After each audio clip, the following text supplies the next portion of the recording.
in this video we are going to discuss NCERT book question answers and book exercise of the chapter Neem Baba by S.I. Farooqui. Let us discuss how is neem useful to farmers. Neem farmers के लिए कैसे useful होता है? When neem seed powder is mixed with water and sprayed on plants, it protects them from locusts, termites and other insects. Neem seed का powder बनाकर उसे अगर पानी में मिलाकर प्लांट्स पे स्प्रे कर दिया जाए तो वो उसे लोकस्ट से, टर्माइट से और दूसरे इंसेक्ट से सभी से बचा लेता है. टिड्डे भी नहीं खाते हैं और टर्माइट भी नहीं खाती है उनको. Mention some of the uses of neem tree. Neem tree के कुछ यूजेस बताइए. It's twigs are used for cleaning teeth. इसकी ट्विग्स, छोटी छोटी डंडियां दांत साफ करने के लिए दातुन के रूप में इस्तेमाल होती हैं. It's leaves protect clothes and grains from insects. कपड़ों को और अनाज को इंसेक्ट से बचाने के लिए इसके लीव्स का इस्तेमाल होता है. Neem oil is used for making soaps and toothpaste. साबुन और टूथपेस्ट बनाने के लिए नीम ऑयल का इस्तेमाल होता है. Furniture made from Neem is termite resistant. और नीम की लकड़ी का अगर फर्नीचर बनाया जाए तो उसे दीमक नहीं लगती. Let us think and reflect. Question 1. You just read about the neem tree. Write any 2 facts that surprised you the most. सबसे ज्यादा हैरानी किस बात को लेकर हुई? Neem seed powder can be used to protect crops from insects. Neem seed का powder फसलों को इंसेक्ट से बचाने के काम आ सकता है. ये बड़ा सरप्राइजिंग फैक्ट था. And the termite can not attack furniture made of would. ये बात भी हैरान करने वाली थी कि दीमक असर नहीं करती है, दीमक नहीं खाती है नीम वुड से बने हुए फर्नीचर को. Complete the following sentences. The old man asked Ambar to call him Neem Baba because. उस बूढ़े आदमी ने या नीम ने उसे बाबा कहने को क्यों कहा था? Because he was very old. क्योंकि बहुत ही पुराना था, बहुत ही बूढ़ा था. Neem seed powder protects crops from. किस चीज से बचाता है? Termites, mosquitoes, insects and locust, सभी से बचाता है.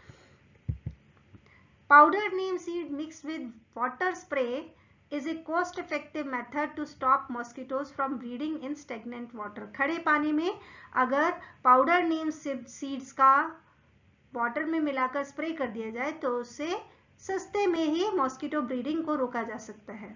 One reason why doctor advises us to use neem leaves for someone suffering from measles. Measles के पेशेंट को नीम लीव्स के साथ रखने के क्यों कहा जाता है? क्योंकि इट किल्स जर्म्स. जर्म्स को मार देता है. Stop it from breeding. Germs को ब्रीड करने से, बढ़ने से बचाता है. And gives comfort to patient. और पेशेंट को कंफर्ट देता है. Question 3. Why can neem baba not remember the year when he was born. Neem baba को क्यों याद नहीं है कि वो किस साल पैदा हुए थे? Neem Baba does not remember the year when he was born because he was very old. क्योंकि वो बहुत ही बूढ़े थे और बहुत ही पुराने थे, इसलिए उनको याद नहीं था कि कब जन्म हुआ था. Question 4. Which parts of the neem tree are used to make medicines? दवाइयाँ बनाने के लिए नीम ट्री के कौन कौन से पार्ट्स का इस्तेमाल किया जाता है? Leaves, stem, bark, fruits, roots. All the parts of the neem tree are used for making medicines. नीम के सभी पार्ट्स को मेडिसिन बनाने के लिए इस्तेमाल किया जाता है. Let us learn. Study these words from the text. कुछ कंपाउंड वर्ड्स दिए गए हैं यहाँ पर टेक्स्ट में से. कंपाउंड वर्ड्स क्या होते हैं? जब दो या दो से ज्यादा वर्ड्स को मिलाकर कोई एक वर्ड बना हुआ होता है तो उसे हम कंपाउंड वर्ड कहते हैं. तो यहाँ पर उन्होंने हमें कुछ कंपाउंड वर्ड्स दिए हैं. These words are known as compound words.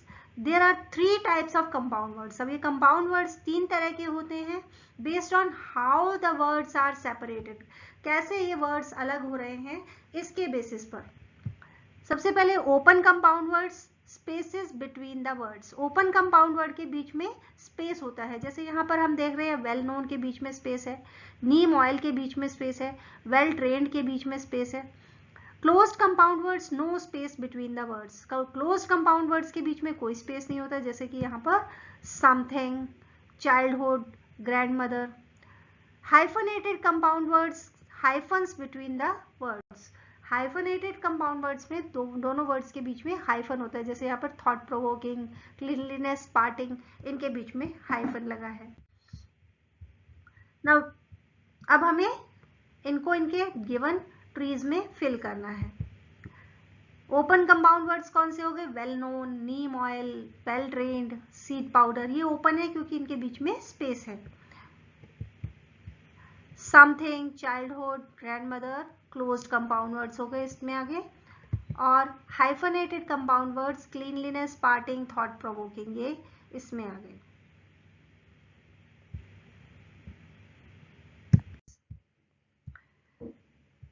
Now question 2, words that tell us what a person is doing are called verbs. जो words ये बताते हैं कि कोई इंसान क्या काम कर रहा है उसे हम verb कहते हैं। In the table given below, एक टेबल दी गई है आपको, match the verb in the first column. First column में आपको verb दिया गया है showing action in the present to verbs in the second column showing action in the past. तो फर्स्ट कॉलम में जो एक्शन प्रेजेंट का है वो बताया गया है, सेकेंड में पास्ट वाली फॉर्म लगाई गई है। Make a sentence with any one form of the verb, किसी भी एक फॉर्म से हमें सेंटेंस बनाना है। One has been done for you. चलिए, फर्स्ट वर्ड है बिकम, और बिकम की सेकेंड फॉर्म होती है बिकेम, तो फर्स्ट का डी हो गया। I want to become a teacher when I grow up, बड़े होने पे टीचर बनना चाहते। फाइंड, फाइंड की सेकेंड फॉर्म होती है फाउंड, तो सेकेंड का ई हो गया। I can find my way home, मुझे घर का रास्ता ढूंढ सकती हूँ। मेक की सेकेंड फॉर्म होती है मेड, तो थर्ड का ए हो गया। Make a doll for me, मेरे लिए डॉल बनाओ। डिस्कवर, सेकेंड फॉर्म डिस्कवर्ड, तो फोर्थ का F. I can discover the way home. Tell, second form told होती है, फिफ्थ का सी हो गया। Don't tell lies. Give, second form gave होती है, सिक्स का बी हो गया। Give me my book. तो इस तरह से हमने कुछ सेंटेंसेस बनाए। वर्ब की फर्स्ट फॉर्म कौन सी होती है, सेकेंड फॉर्म कौन सी होती है, ये जान के, और फिर हमने सेंटेंसेस बनाए। Neem baba speaks to Ambar as if he is a person. Neem baba Ambar से ऐसे बात करते हैं जैसे कि वो कोई इंसान है। This type of speech is called personification. इस तरह की स्पीच को हम पर्सोनिफिकेशन कहते हैं। Let us look at some more examples. कुछ और examples देखते हैं. The leaves whispered in the wind and the flowers danced merrily in the breeze. अब इन examples को जरा हम फिर से अच्छे से discuss करते हैं. Personification is a literary device. एक literary device है, एक अलंकार है, where human characteristics are attributed to non-human entities. जहाँ पर human characteristic, इंसानों के गुण दे दिए जाते हैं, attributed given to non human entities, non human चीजों को दे दिए जाते हैं, किसी पेड़ को, पौधे को, पत्ते को, या फिर किसी भी नॉन लिविंग चीज को। It helps create vivid imagery, इससे एक क्लियर इमेज तैयार होती है हमारे दिमाग में। And emotional connections in writing, और राइटिंग में इमोशनल कनेक्शन आ जाता है। Let us look at the examples provided. जो एग्जाम्पल्स दिए गए हैं उनसे हम समझने की कोशिश करते हैं। The leaves whispered in the wind. अब leaves whispered in the wind, whisper तो इंसान करते हैं, लेकिन जब हम कहते हैं leaves whispered in the wind, तो मतलब क्या है? The leaves are given the human action of whispering which creates an image of gentle movement, जैसे धीरे धीरे हिल रहे हों, and a soft rustling sound, और हल्का हल्का इनका रसलिंग का साउंड आ रहा है as the wind passes through them, जब उनमें से हवा गुजरती है तो बड़ा धीरे धीरे पत्ते हिल रहे हैं और उनमें थोड़ी थोड़ी आवाज आ रही है। ऐसी इमेज दिमाग में क्लियर हो जाती है जब हम कहते हैं the leaves whispered in the wind. The flowers danced merrily in the bridge.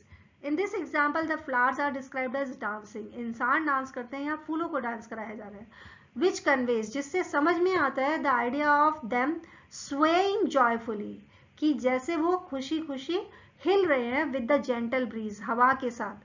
Adding a sense of liveliness, अब कलरफुल फ्लावर है, उसके साथ क्या है? लाइवलीनेस ऐड हो गई, and cheerfulness to the scene, उस पूरे के पूरे सीन में। तो एक इमोशनल कनेक्ट आ जाता है जब हम पर्सोनिफिकेशन की डिवाइस को यूज करते हैं। आई होप कि आपको पर्सोनिफिकेशन और ये क्वेश्चन आंसर समझ आए होंगे। अगर समझ आए हैं तो hit the like button, Thank you. Bye-bye.